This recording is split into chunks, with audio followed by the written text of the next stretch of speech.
اور حضرت یونس علیہ السلام کی دعا ذکر کی، وہ ہے لا الہ الا انت سبحانک انی کنت من الظالمین، جس کو آیت کریمہ کہتے ہیں۔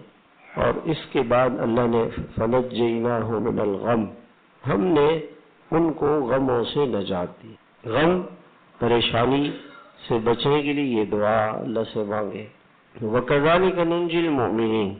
کوئی یہ کہہ سکتا ہے کہ وہ تو اللہ کے نبی تھے اور ان کی اللہ نے سنی ہے، تو اللہ تعالیٰ نے فرمایا کہ وَكَذَلِكَ نُنْجِي الْمُؤْمِنِينَ، کوئی ایمان والا ہم سے مانگے گا ہم اس کو بھی یہ دیں گے، ہم اس کو بھی دیں گے۔ اور اپنی اولاد کے لیے دعا مانگے، رب اجعلنی مقیم الصلاۃ ومن ذریتی ربنا وتقبل دعا، یہ دعا مانگے، اللہ تعالیٰ اولاد کو نمازی بنائیں گے۔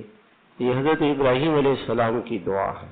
حضرت ابراہیم علیہ السلام کی اولاد نہیں تھی، اللہ سے دعا مانگی، رب ہب لی من الصالحین، اللہ مجھے نیک اولاد عطا فرما۔ کبھی یہ دعا نہیں مانگی کہ اللہ مجھے اولاد عطا فرما، بلکہ یہ دعا مانگے کہ اللہ مجھے نیک اولاد عطا فرما۔ ان کی دعا قبول ہوئی، اللہ نے ان کو بیٹے دیے، 2 بیٹے دیے، دونوں پیغمبر تھے، حضرت اسماعیل علیہ السلام اور حضرت اسحاق علیہ السلام۔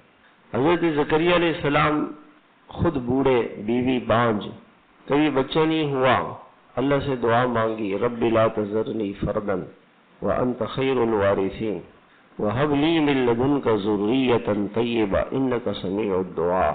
یہ 2 دعائیں اللہ نے حضرت زکریا علیہ السلام کی ذکر کی۔ اللہ نے بیٹا دیا، نبی دیا۔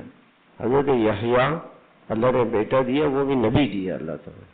اللہ تعالیٰ ہمیں کیوں بتا رہے ہیں بیٹا مانگنا ہو اللہ سے مانگنا۔